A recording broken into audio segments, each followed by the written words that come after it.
Hey, good morning guys. Tush coming at you.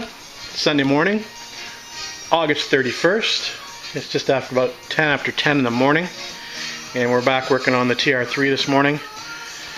Been watching the Project 54 videos from Kansas City and Greg Porter.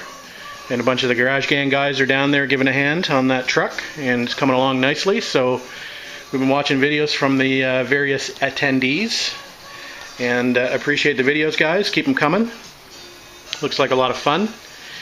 Anyway, back on the TR3 today. We're going to remove those fenders, hopefully for the last time, and we're going to drill those 2 holes for those screws for the fender beading. And then we should be done as far as the fenders are concerned. We can put them on the car for good, which is a step in the right direction. I don't know how many times I've had those on and off the car. Anyway, we'll get to doing that, and we've got to take the driver's side off and the passenger side off.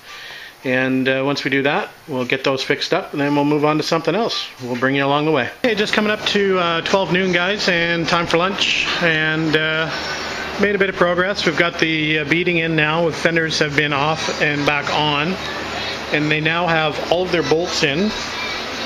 It's the first time that's happened for quite some time, probably 3 or 4 years. So they've got all the bolts in the holes loosely, all the way across the front, both sides. So we're looking good there. This gets a little bump stop, a little bumper, rubber bumper. I think I've got that inside. I'll have to go dig it out. So that goes there.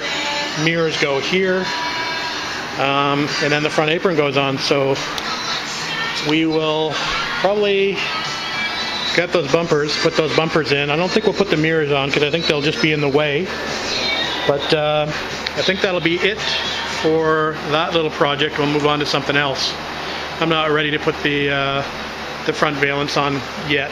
I've got to do some wiring work and work on the grill, etc. So we're not quite ready for that yet. So we'll move on to something else. Maybe the carburetors. It's about time to maybe dig the carbs out and put them back on. All right, guys. Les is here. That's for everybody in YouTube land. Les blowing you a kiss. Anyway, we're now working on the grill as our next project. We're going to swap out the lights onto the new grill. So I've got some new boots over there. I've got some new glass as well, and we're going to do some little wiring pigtails like this and do some quick disconnects. So Les is going to watch me and make sure I do it right. Okay guys, we've got the pigtails hooked up to the light sockets, the new light sockets. So those are looking good. So those are back in place.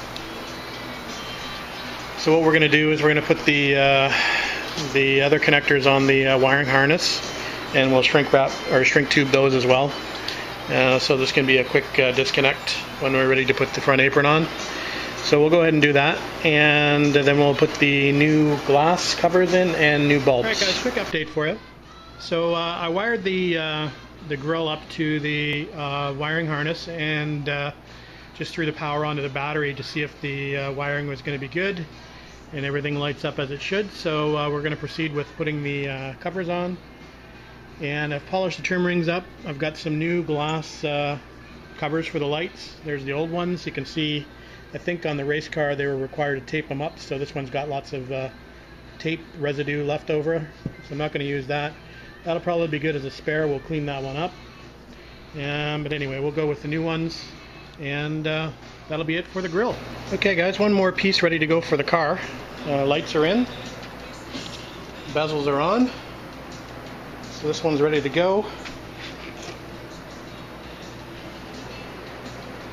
Looks quite a bit better than the one we pulled off the car.